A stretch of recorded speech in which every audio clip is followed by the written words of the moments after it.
नमस्कार दोस्तों, जम्मू कश्मीर विधानसभा में 7 नवंबर को जमकर बवाल हुआ। 6 नवंबर को सदन में राज्य के स्पेशल स्टेटस की वापसी का प्रस्ताव पास हुआ था, जिसके बाद बीजेपी के सदस्यों ने प्रस्ताव की प्रतियां फाड़ी थी।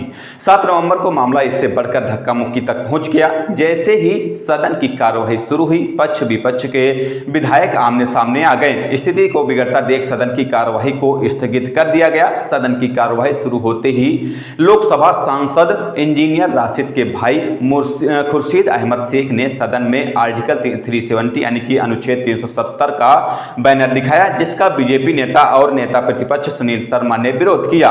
जिसके बाद पक्ष और विपक्ष के सदस्य आमने सामने आ गए। हालात ऐसे हो गए कि मार्शल को बीच बचाव के लिए आना पड़ा। इसके बाद सदन की कार्यवाही को थोड़ी देर के लिए स्थगित कर दिया गया। इससे पहले 6 नवंबर को भी बीजेपी ने सदन में इस प्रस्ताव का पुरजोर विरोध किया था। पार्टी के सदस्यों ने सदन में इस प्रस्ताव की प्रतियां फाड़ी और कहा कि इसकी कोई कानूनी वैधता नहीं है। इसके अलावा बीजेपी कार्यकर्ताओं ने जम्मू में भी विरोध प्रदर्शन किया है। इंडियन एक्सप्रेस की रिपोर्ट के मुताबिक जम्मू कश्मीर विधानसभा में नेता विपक्ष और बीजेपी नेता सुनील शर्मा ने कहा कि इस प्रस्ताव को दिन के कामकाज में सूचीबद्ध यानी कि लिस्टेड किए बिना ही पेश किया गया। हमें उपराज्यपाल के अभिभाषण पर चर्चा करनी थी, लेकिन सरकार ने चालाकी दिखाते हुए अचानक यह प्रस्ताव पेश कर दिया। नेता विपक्ष ने इस प्रस्ताव को अवैध और असंवैधानिक बताते हुए कहा कि इसकी कोई कानूनी वैधता नहीं है, क्योंकि जम्मू कश्मीर विधानसभा संसद या सुप्रीम कोर्ट से ऊपर नहीं है। अनुच्छेद 370 को इतिहास बताते हुए उन्होंने कहा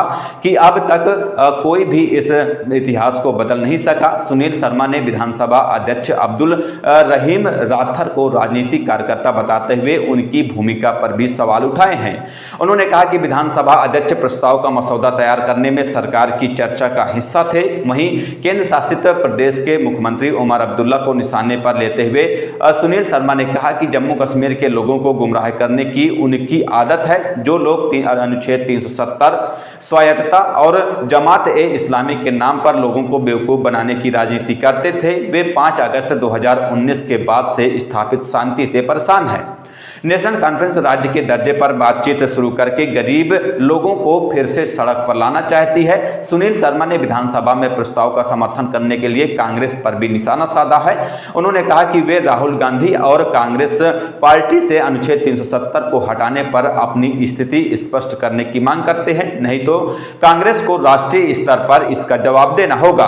वहीं कांग्रेस नेता गुलाब अहमद मीर ने इसका जवाब देते हुए कहा कि पार्टी ने अगस्त 2019 में एक बयान जारी किया था। जम्मू कश्मीर के विभाजन और राज्य का दर्जा छीने जाने के खिलाफ लोगों की नाराजगी का समर्थन किया था और केंद्र सरकार के इस कदम को अलोकतांत्रिक और असंवैधानिक बताया था। बीजेपी ने जम्मू में इस प्रस्ताव के खिलाफ प्रदर्शन किया और केंद्र सरकार से केंद्र शासित प्रदेश के निर्वाचित प्रतिनिधियों से बातचीत शुरू करने का भी आह्वान किया था।